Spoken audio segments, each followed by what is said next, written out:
Coming right up on today's Art Meld Artist Talk, I'll be having a conversation with Keith Burgess.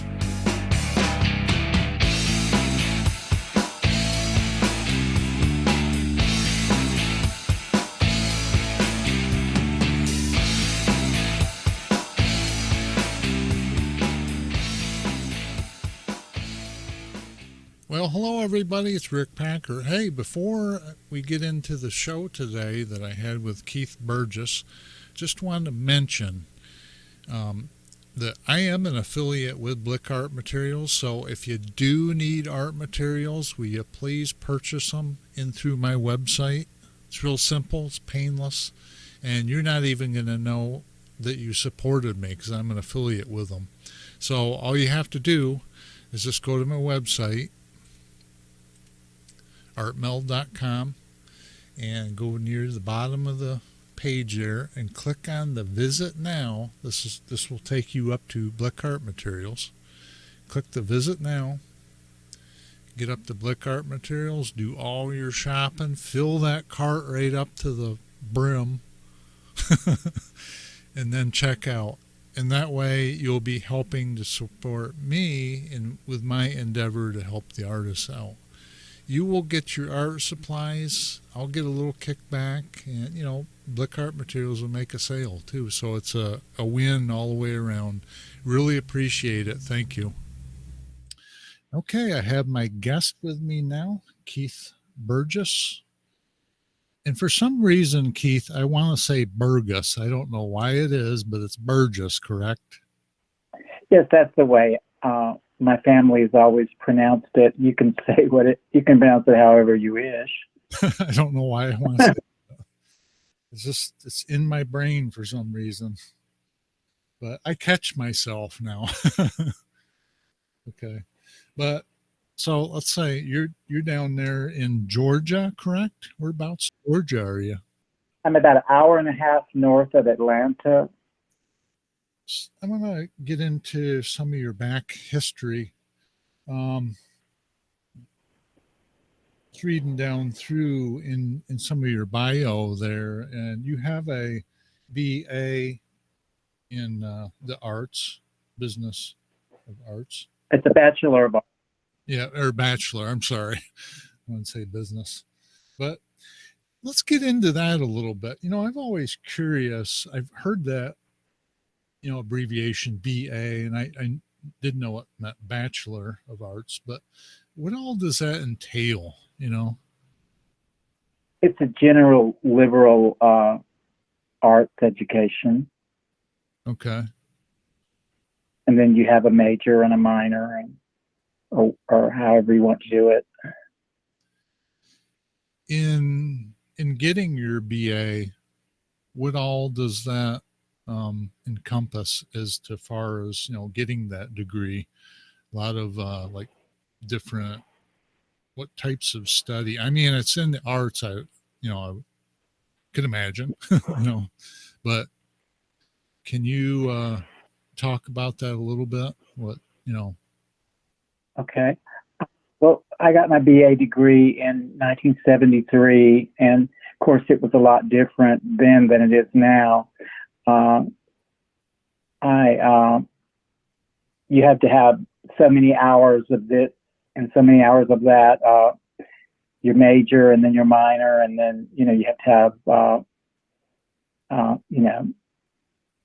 a foreign language. You had to have physical education. You had to have different areas of study that compromised the work towards the BA. So that the BA doesn't necessarily all revolve around learning art then, right? No, I had to take mathematics and English and history and science. You have to have so many hours of each subject, to get your basic core requirements for a BA. Okay.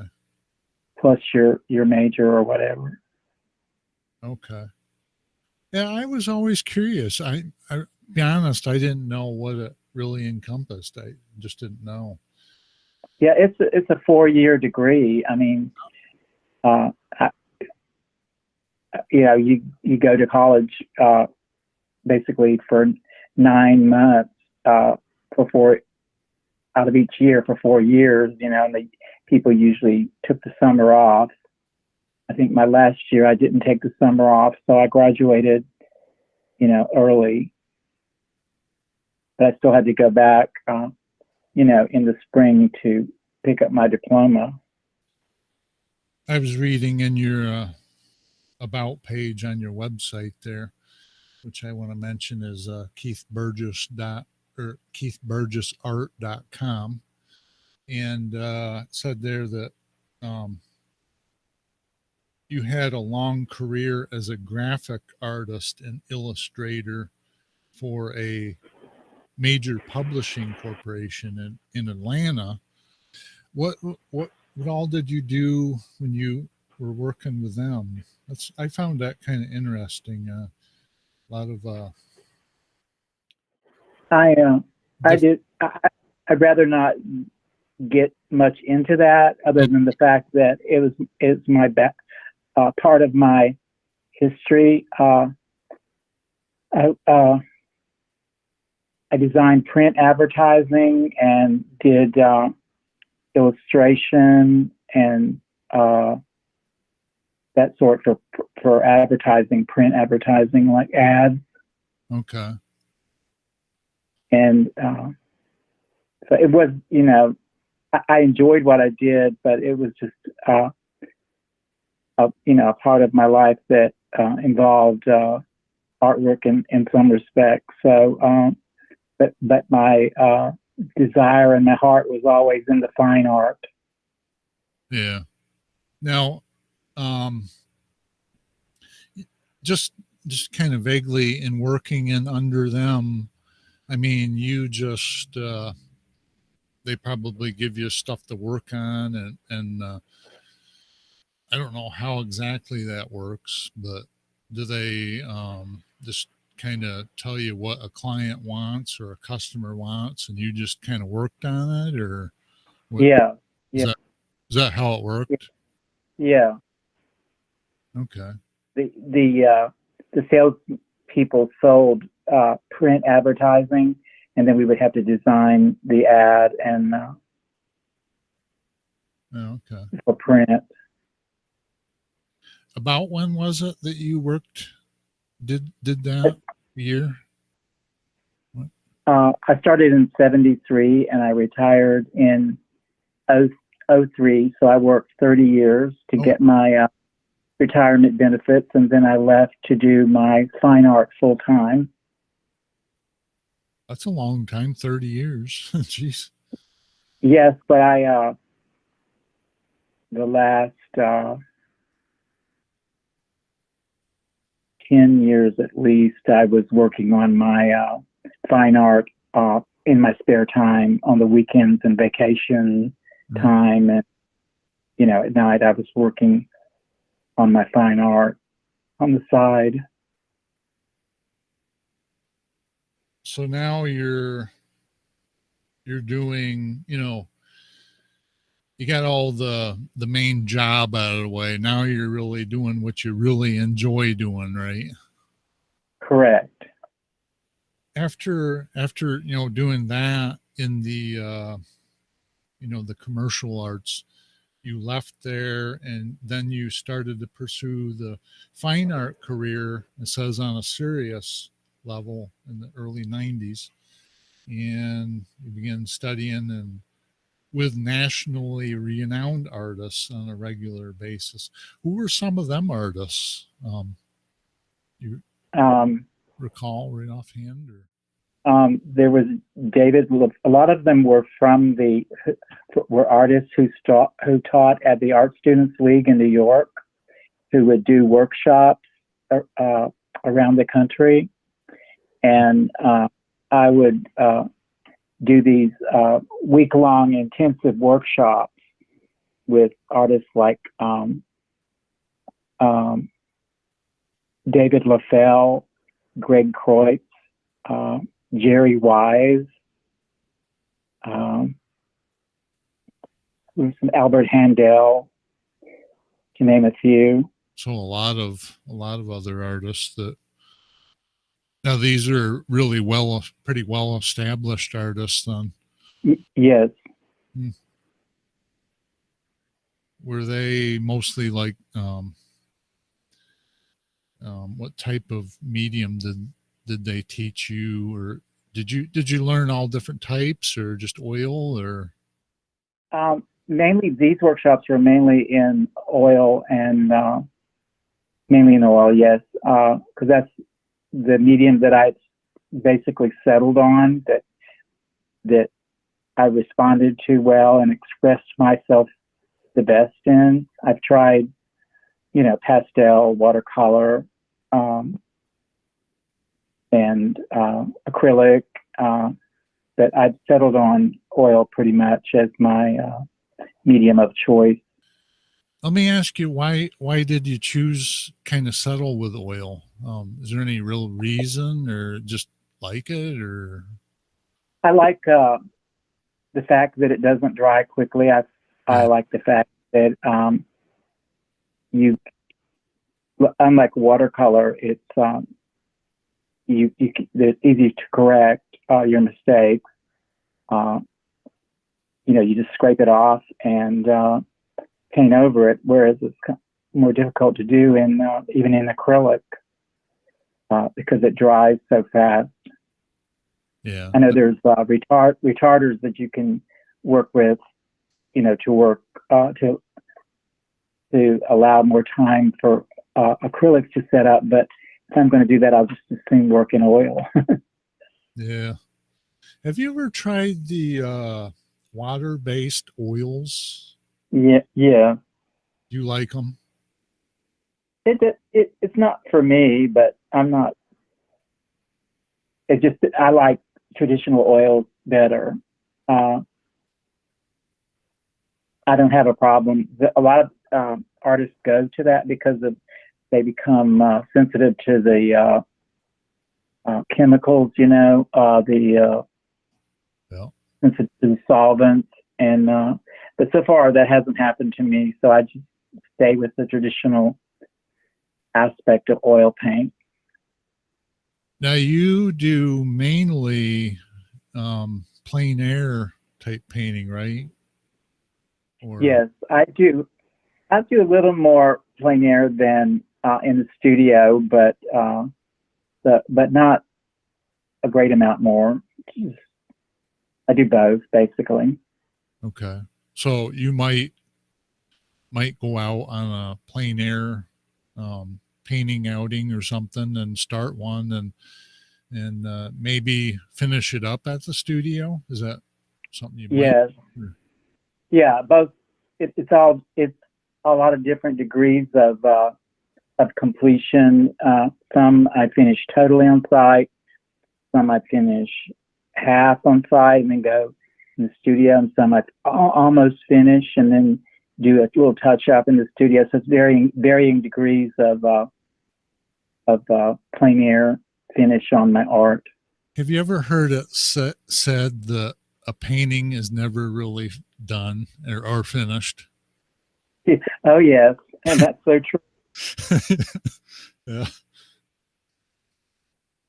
Yeah, I read stories of famous artists that would go visit their paintings that were in people's houses, and they would just pull out their brushes and start working on them in the client in the patron's house, and so yeah, You like walking in there and say, "Hey, it's got this one little thing I got to do here. Just hold on, I got yeah, brushes and paint with me. I'll be right back."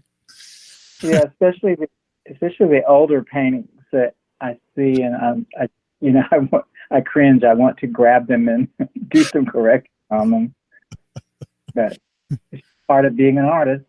Yeah. Um, Another thing I'm thinking of. Do you ever kind of think of some of the paintings that you've done and you've sold them, and you kind of feel like you're giving away one of your kids. Oh yes, just about everyone. Unfortunately, that's what we have to do if we want to get compensation for our efforts. Yeah, make a few dollars. I don't. A lot of people probably won't understand that, but when you create something and with your hands and you put all the work into it, and then eventually it's like a part of you is in that painting, Oh, definitely. and then you sell it and it's like ee. But yeah. Yeah, there are stories about what happens to your art after you sell it. You don't have any more control over it. Yeah. Do you ever have anybody that you know of do maybe like illegal prints or anything of something you've done that you've sold and you no longer have any rights to it, or do Oh you well, do you I'm uh, sorry. do you do you kind of put it in writing that you maintain any printing rights, or No, it's not something that copyrights are not something that you have to advertise because they're just out there. That's the law. Many people don't realize what copyrights are because once an artist creates something, they own the copyright. I'm not sure about the exact law, but now I'm pretty sure it's for at least 70 something years after their death. I'm not sure. oh really? Oh, I didn't know that. I don't know all the, I'm not being misquoting, but anyway, you Yeah. definitely own copyrights during your lifetime and somewhat beyond. Uh, but so once you complete or you don't even have to sign it. If it's your work, you own the copyright. You So you don't know. yeah, they may own the original painting, but they don't own the right to make copies and sell them, or even to publish it without your permission. Hmm. But I'll bet people do, though. Oh yes, it The, happens quite frequently. the crooks out there. Yeah, and a lot of that is that people don't understand copyright laws. um, let's talk about some of your paintings. Okay. And I picked three of them that I had looked on your website, keithburgessart.com, and I went through some of your works on there, and I kind of picked out three that really got my attention. Uh, Okay. and but I'll tell you, everybody out there that's listening to this, you really should go to his website because he's got a lot of really good work on there. Um, and every viewer tends to like different types of scenes and subjects. So these are just some that really popped out in into my viewing, looking at them. So I just picked out three that I really liked, and the first one we want to talk about here is it's called Zinnia Whimsy, and this is a oil, and it's a museum canvas panel on a 12 by 16, but that painting is sold, so you can't buy that one, but you can look at it. You can go to Keith's website, keithburgessart.com, and check it out. And You can buy prints. oh, can you? Okay. Yeah, I have a link on my website for my Oh, print sales. okay, I see that, Keith. Yeah, he does on his menu there.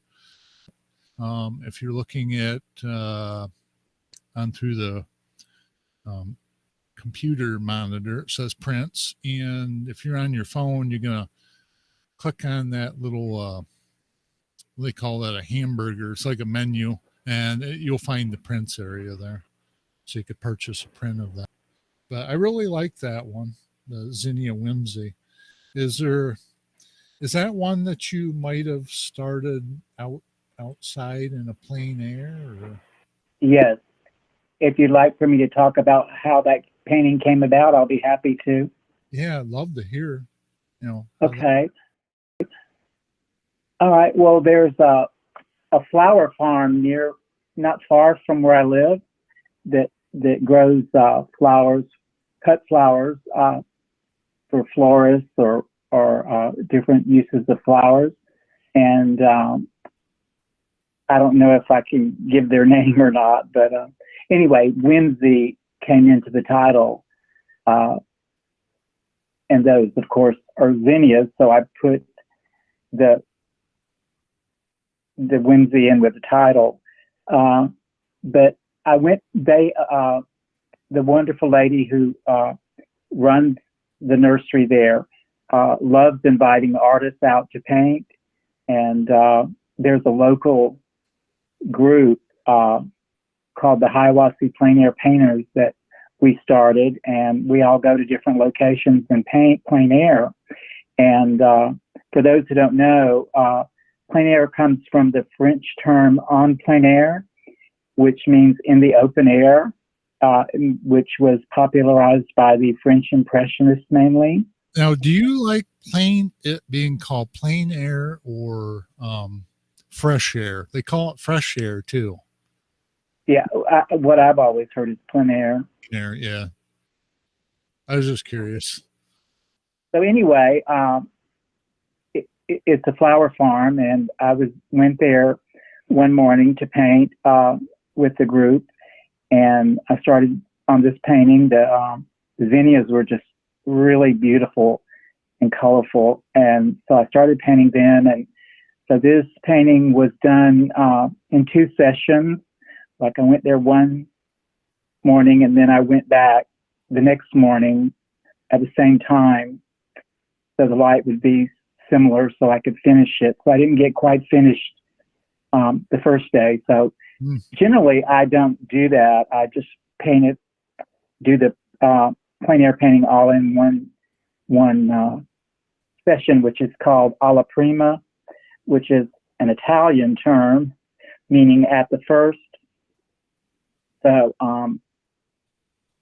I went back the next day to do some finishing touches on it and completing it. And I got a lot of positive feedback from it. And a friend of mine contacted me and said, I want that painting. So I sold it to my friend, and it's in a wonderful home, which I'm glad it's being appreciated. When I composed this, I like the diagonals in the foreground, the strong diagonals, to pull your eye back with the color, and the lines of the flower beds in the distance to help pull your eye back into the painting. So it's a really well constructed painting. I really like it. Well, thank you. That's one thing for me personally. When I look at something, it has to, in order for me personally to like it or think it's really good, it has to get me in a snap, to boom like that. If it does that, I'll look further, and that one does for me personally. It's really nice. Okay, thank you. How long did that take you to do that? Well, I think I worked the first morning 2 to 3 hours, and the second morning not quite as long. So I guess the whole thing would be under 5 hours. That's a pretty short period of time for a painting like that, really, Yeah, I paint pretty fast. Yeah. Oh, do you? Yeah. Now, when you're out doing a plein air painting like that, are you working with pretty thick paint, or is it kind of thin? Or In oil, you build it up. Yeah. And so the rule is fat over lean. Yeah. You start thin and you build up paint, especially in the lights. You want to keep the shadows thinner, but that's the way it generally works. Because once you get that paint, start building that painting, that paint gets thicker, which is called impasto. Yeah. Once it gets thicker, it's harder to manipulate it. So you have to build your finish up, you know. It's a really nice piece of work. I like it. And then let's move on to this one I'm really curious about here. This is going to be called Brasstown Pastures. Now, let me bring this up here. Let's see. Here it is. Now, let me bring it up on the screen here. Let's see. It should be. There we go. Okay, I have that up now. This is called Brasstown Pastures.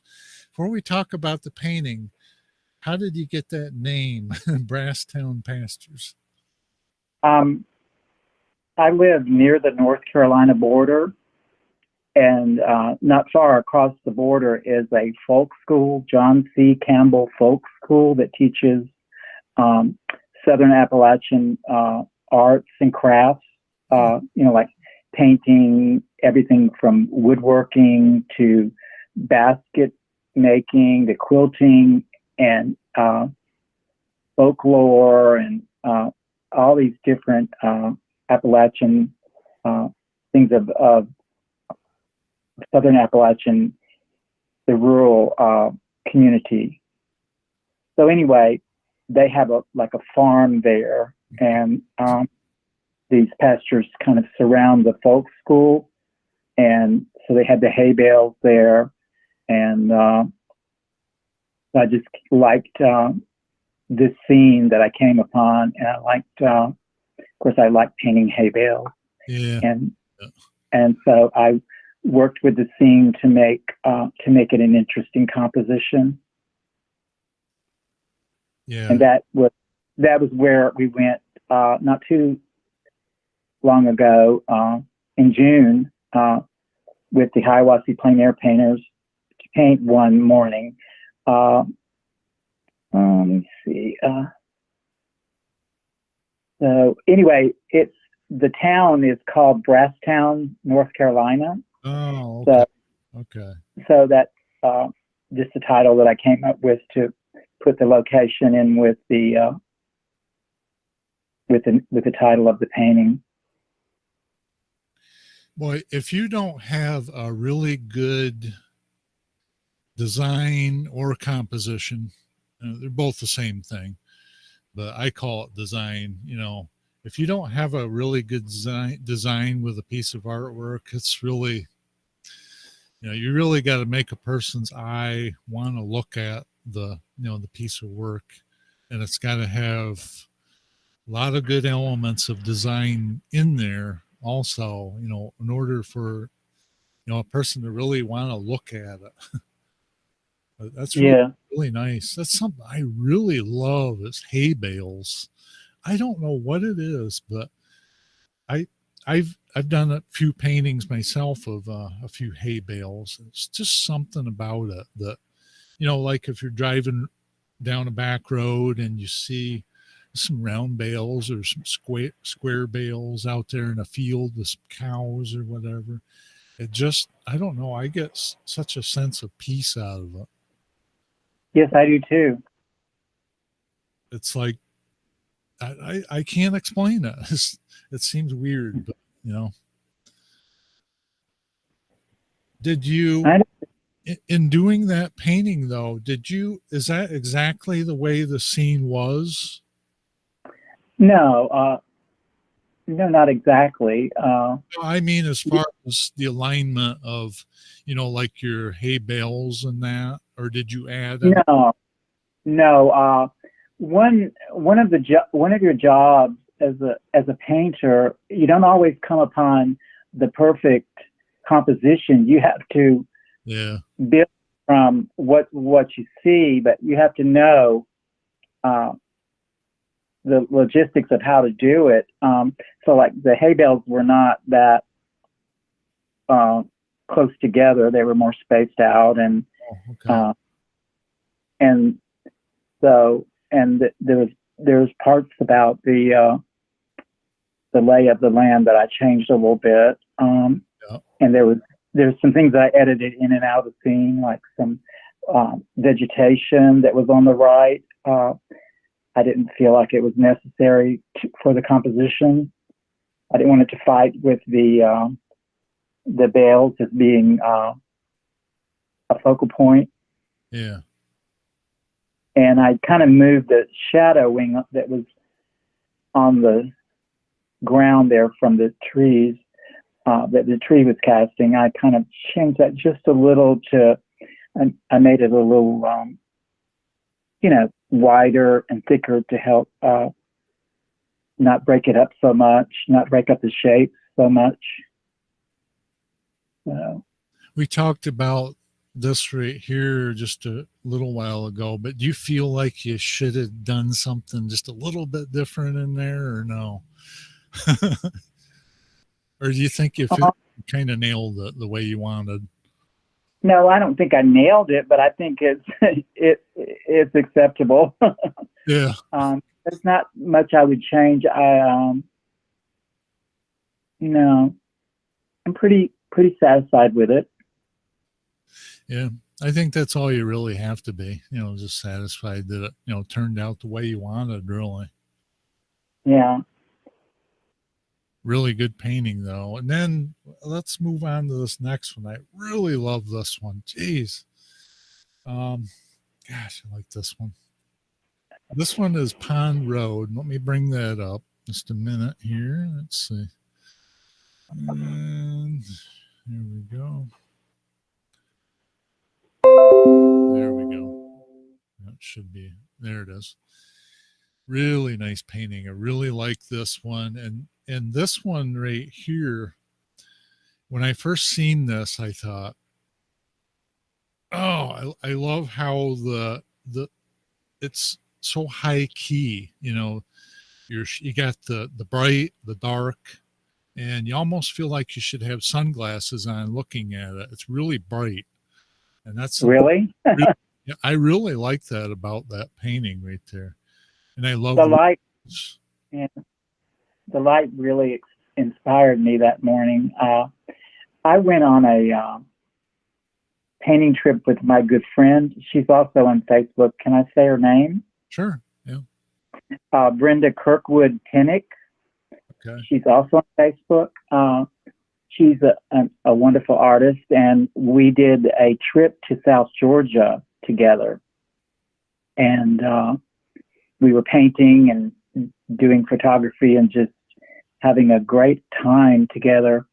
And we just go on these back roads and explore. And we came upon this scene on a plantation in South Georgia.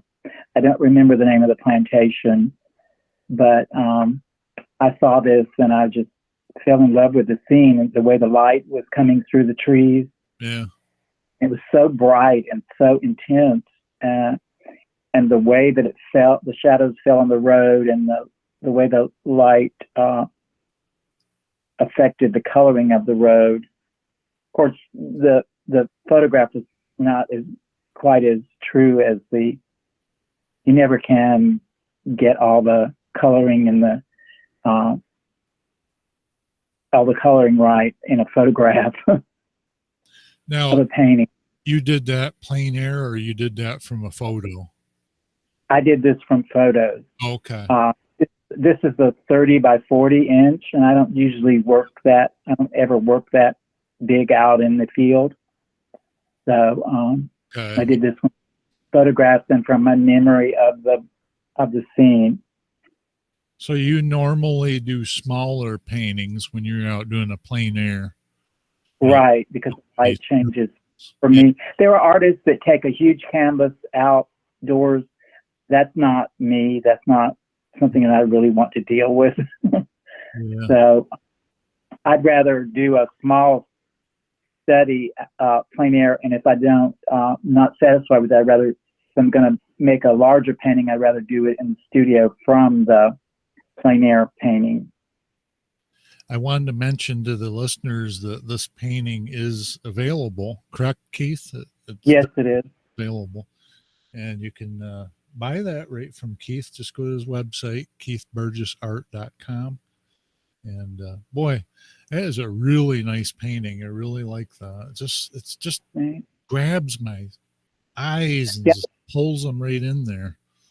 I love roads. I love what a road can do for a composition. I just love the whole thing about roads, where they'll take you, where the mystery of them, and how you can use them for compositional purposes to pull the eye in, Yeah. and just the whole symbolism of roads. Yeah, the journey of seeing what's down there, you know. Yeah, this particular scene, the sky was really being intensely reflected in the clay of the road. Yeah. You can see the cool influence of the sky on the road, and I didn't totally capture all that, but that was something that I wanted to capture about it. I also like how you got like the little subtle, there's like blues and browns and like even a little bit of pinkish like down in the road there. Not much pink, mostly like purple and blue. I really like that. I love shadows too. I love seeing color in the shadows. Most people don't think of the shadows as having that much color, but I do, and so do most of the original impressionists. Yeah. If you look at works, you see color in the shadows. So that's what I love about shadows. I'll tell you, Keith, you got a lot of really nice work on your website. I like pretty much most all of them on there, but there's few that just really stand out for me personally. And of course, like I said, anybody that goes there, they're gonna have certain preferences as to what they like. But Right. there's a lot of really nice paintings on there. If anybody out there wants to contact Keith, just go to his website, and that would be the easiest way to get a hold of him. And I'm sure Keith would friend you on Facebook if you wanted to give him a friend request. And let's get into a few questions. I just have a few questions I want to ask you, and then we'll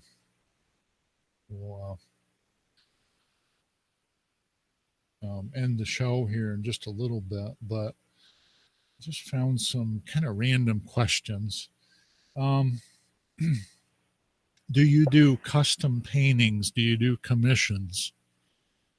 Yes, I do. I've done many, many commissions over the years, from dog portraits to human portraits. People, they will see a painting, and they would want a painting at a different size. Well, I like this painting, but it's a little too small for where I want to put it. Can you do a larger painting and change some little things about it, or make it a little different, or and so forth. Yeah, I do all kinds of custom commissions that a good way to help subsidize your career. Yeah, you got to be kind of a jack of all subjects, really. When you're an artist, kind of anyway. I mean, if you want to, make a living at it, kind of, until you get to a certain plateau where you only do like this or that. So if anybody did want you to do a commission, you could do pretty much anything like landscape, um, portraits, like different subjects, maybe head and figures, and you do dogs and animals. Yeah. So you're pretty versatile then. Yeah. In fact, I was earlier in the 80s and 90s. I did a lot of figure painting. Learned from portrait painters in Atlanta, Mm. and I wasn't as much into landscape then. And I kind of in the 90s shifted toward more landscape painting. Is that pretty much what you do now, right? Pretty much. Yeah, yeah, Yeah. pretty much totally a landscape painter. But like I said, I do other things every now and then. Like I think the other day I did a painting of a bird. So sometimes you get you want to try something different, Yeah. and I got into my orchard series with the fruit. Let me ask you this question. um, what's the best thing about being an artist that you think? Oh, oh, that's a good one. I never really thought about that. I would say being able to create something with your own hands and your own mind, something that comes out of your own mind and then goes through your hands and manifests itself in a painting. The creative process, Yeah. like a part of you is out there, and that's you, and no one else could have done that. Even another artist, because they're going to paint like they paint. Uh, it's just I don't. It's a good question. Just the joy of it, doing something that is creative and that it's totally you. And what else?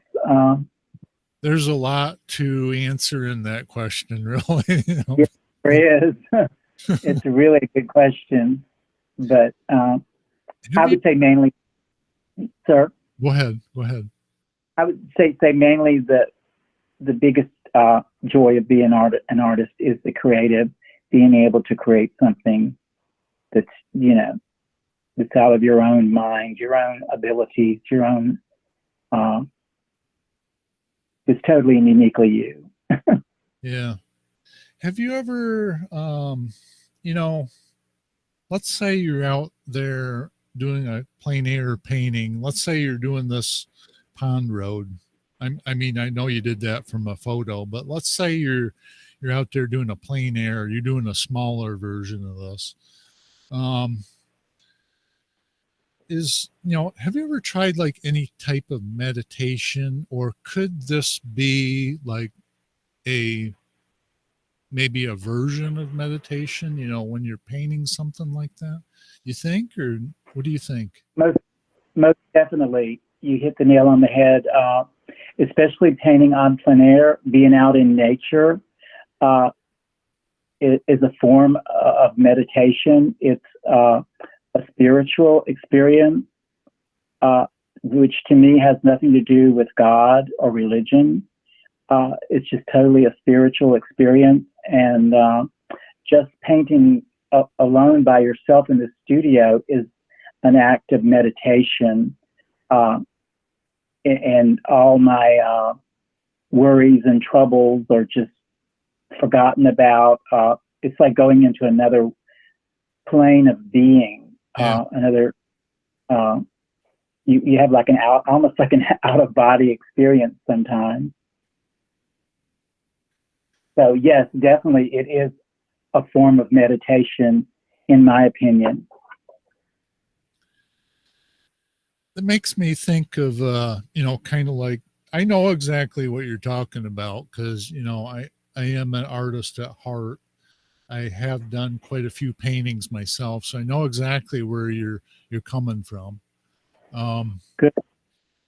it also makes me think that, have you ever had that experience where you're driving along, like just any road, a dirt road, a paved road, or whatever, and you kind of get like lost, for a while, and then you reach your destination, and it was like, damn, that was quick.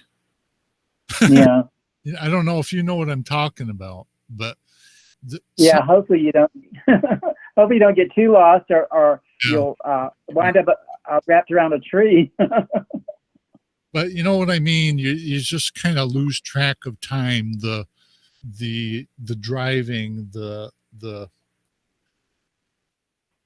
mundaneness of driving. It just kind of I don't know how the hell would I explain that? Just kind of you lose track of the time, I guess, and then you're at your destination. Yes, when I'm painting, I lose total track of time and the world around me and existence in itself. I just drift off and then come. I call it when you finish your painting, it's like coming back into the world. Yeah. So it really is kind of sometimes like a meditation, isn't it? Most definitely. So I want to ask you, let's see, what artists influenced you the most? I wanted to, let's see, you did go to a school, and let's see, what was his name? Last name was Dodd. No, I think you. I studied with an Irene Dodd, who was the daughter of Lamar Dodd, Yeah, okay. who founded the who was named the art school at the University of Georgia is named after him, and he's a pretty it was Lamar, famous, right? Is it Lamar? Dodd? Yeah. And the University of Georgia, the art school there is named after him. And I studied under his daughter at Valdosta State University. So you actually went to school and learned under her, or? Yes, at Valdosta State, I took classes. Okay. So you've got an awful lot of art under your belt, so to speak. Oh yes, I would say at least 50 good years. But wow. Well, I'll tell you, Keith, it's been really a pleasure to talk with you today. Do you have anything you might want to leave the listeners with? Any kind of a message or something you might want to put out there? I don't know what, but have anything? Well, just that if you thought about painting, just do it. It's not about being good or bad. It's just about doing it and the pleasure, for the simple pleasure of it. You don't have to be a master. You don't have to sell your work. You don't have to impress anyone but yourself. It's about that. There's all different levels of being, quote unquote, an artist. So just do it. Very good words, my friend. Very good words. Just that Nike thing from back in the 80s. Just do it. But been great having you on the show. So well, thank you, Rick. I really considered it an honor, and thank you for asking me. I'm so happy to do it. You're welcome. I appreciate you coming on. Okay, that's going to be a wrap for today's show with my guest, Keith Burgess. I want to thank you for joining me today, and Keith.